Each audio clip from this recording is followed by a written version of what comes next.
It has been a very interesting 2023 thus far for Sony and the PlayStation brand, because if you kind of just look at things on the surface level, everything looks pretty good. PlayStation 5 sales, I feel like, are exceeding expectations as far as systems being sold, and they seem to be, propelling in an upward direction with things like that. I'm a fan of the new PlayStation Slim model. I know that there's people that don't like it, but I think it's kind of neat that it has a detachable drive for the digital version. So if down the road you want to upgrade, you can do that. Yes, there are some caveats with it, but all in all, I think it's a decent enough idea. And of course, the launch of Spider-Man 2 has been extremely successful. Spider-Man 2, in a 2-week period, outsold what Super Mario Bros. Wonder did on the Nintendo Switch. And when you look at install bases and stuff like that, that's absolutely crazy. And you know what? It deserves it. I know that there's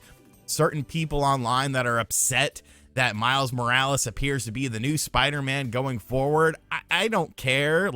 To me, if you watch my video on Miles Morales when that game first came out, as someone who's pretty much just familiar with the video games and maybe a few of the movies, I think the Miles Morales character is really cool. And he kind of has a more interesting backstory than Peter Parker currently does, because what can you really do differently with Peter Parker that you haven't done already? So I am all in on this new Spider-Man vibe. And, Miles Morales was an awesome game. I absolutely loved the story of that game. So all of that stuff seems very positive. You're selling systems, you're selling games, but it's all the behind the scenes stuff that is kind of alarming. And we've talked about it as these events have happened over the, course of a few months now. There's been a lot of decisions that are being made at Sony that are kind of raising some eyebrows and cause for concern. And this new announcement, once again, on the surface level, people are excited, but I feel like there's a deeper meaning here, and it harkens back to something that I've talked about in every Sony PlayStation video that I've been making recently, talking about the things going on. So of course you got Jim Ryan. He bounced, he's retiring.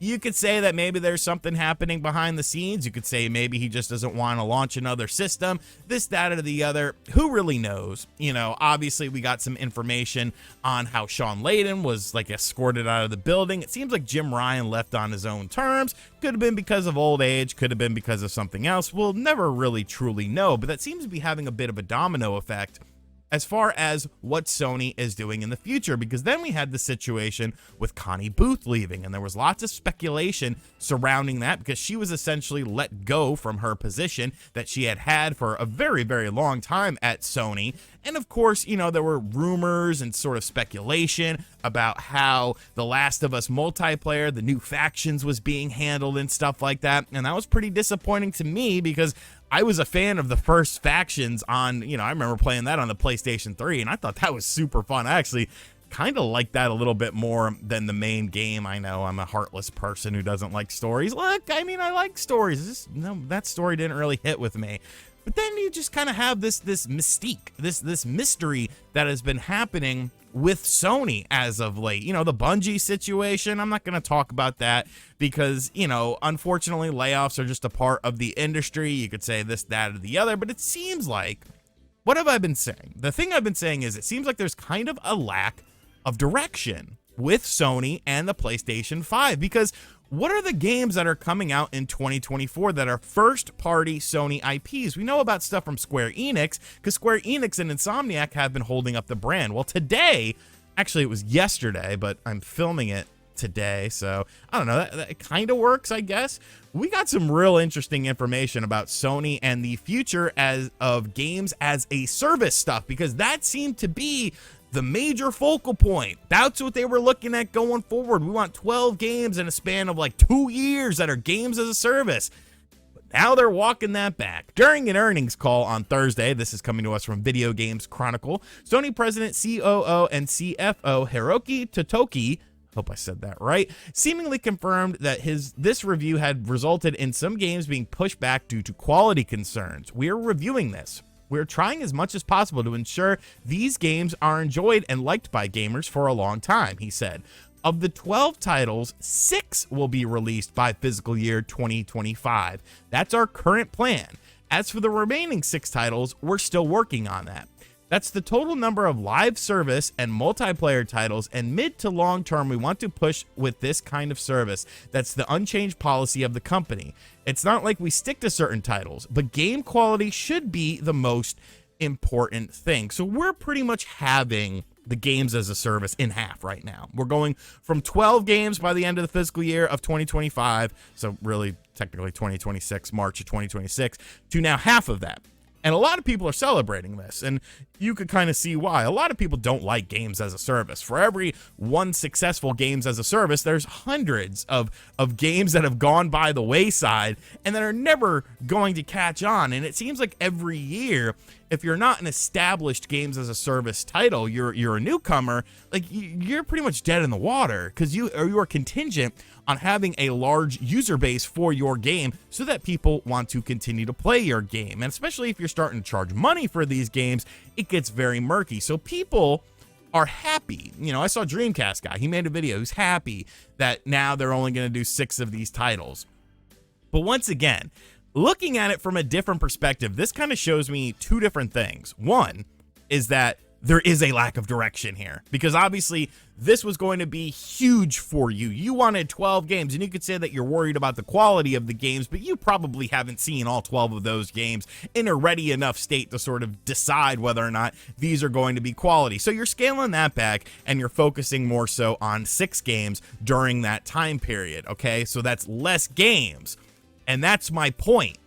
It's less games, because it's not like those companies that are the 6 games that are not involved in this, you know, the ones that did get delayed, let's say, those companies are still going to be working on those games. So really, to me, that means, you know, these companies are just going to drop their games as a service, or work on it a little bit less, and then work on other first party IPs instead. You're not magically going to, we know how long game development takes. We know how long these newer titles are taking. It's not taking a year or 2. It's taking 4 to 5, sometimes 6, even longer years to make these high quality AAA games for the systems. That's why we have these lulls in the action. That's why we had a ton of lulls with the Xbox, where there was like nothing just for the Xbox Series X, and now we're almost playing catch up. So what does that mean about first party games? Because to me, the way I look at this is, now there's going to be less games. Like, yes, there were going to be games as a service games, but I don't imagine these companies are just going to automatically shift and start working on single player games that Sony loves to say that they, you know, do. You know, games like Marathon, which is Bungie's game. Like, is that going to be one of the games, or is that game been pushed back because of all the stuff that's been happening with Bungie, the layoffs, the restructuring, and all of that sort of stuff? And then really, what does this say about the next year or 2 of PlayStation 5 exclusive titles? Because I really think Sony's going to have to keep relying on these third-party companies. You know what I'm saying? Square Enix and Insomniac have held up the PlayStation 5 as far as exclusive titles are concerned. Yes, there's been great third-party titles, but I'm talking about first-party titles. They have been waving the flag, holding up the banner for Sony, and continuing into 2024, we know that that's going to be another theme going forward, because we assume there's going to be some Spider-Man DLC. We assume that there's going to be, you know, we got the new Final Fantasy VII Rebirth coming out in the early part of 2024. That's a PlayStation 5 exclusive from Square. So it's like, what is the direction here? Now that we're scaling back, and bringing back these these games as a service games, what are we doing with those companies? Because I can't imagine that all of a sudden those companies are going to be working on mainline IPs.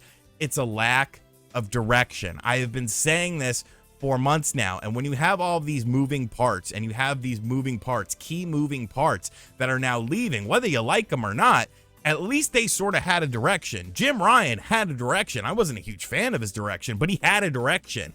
Connie Booth, you know, nobody really knew Connie Booth, I feel like, until, you know, it was announced that she had left the company or whatever. But when you see what Connie Booth was doing, she was doing a lot of good things at Sony. When you're missing these key components and key parts, like, it becomes a little bit confusing. You sort of are like, well, what am I supposed to do? What are we supposed to do as a company? And now with Bungie having all these layoffs and stuff like that, I don't know, man. I don't know. I'm not trying to bash Sony, and it feels like I've made a lot of negative Sony videos. But look, I talked about, RoboCop. That's available on PlayStation 5. Go buy that game. RoboCop freaking kicks ass. Don't buy Call of Duty, though. That single player was doo-doo butter. But, I played them on the Xbox. But I don't know, man. I just don't know. And I'm sure this video will get a bunch of hate, and people will be like, oh, you're stupid. You're wrong about this. And maybe I am. Maybe Sony has grandiose plans for 2024 that we're just not aware of. But damn if I don't remember, I was told that the summer showcase was going to be amazing and we're going to learn about all these new games, and we didn't learn about really anything. And then there was another showcase that was supposed to happen, and then we got a state of play, and we really didn't learn about anything that we didn't learn about during the summer showcase. Facts are facts. That's how we have to look at this. So I don't know, man. Thank God for third parties with really all these companies, Nintendo aside, like Xbox and PlayStation have been relying heavily on these third party companies. If it wasn't for these third party companies pumping out so many games and franchises and IPs that we all know and love, like, man, it would be spooky out there. And I think it's going to get worse before it gets better, but that's a topic for another day because that's just high game development costs.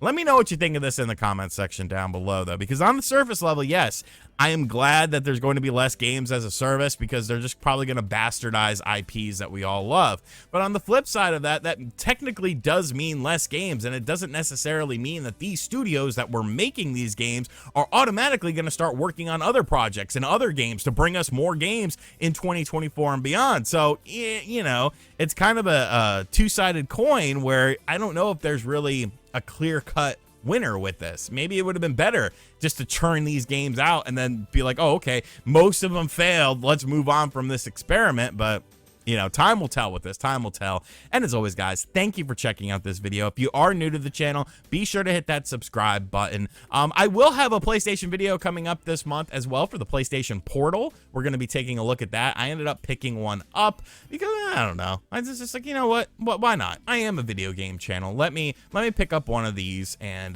yeah, I wanted to check that out. So we'll check that out when it comes out, when it gets in my hands. And as always, guys, thank you for watching this video. I'll catch you guys on the next one. Later.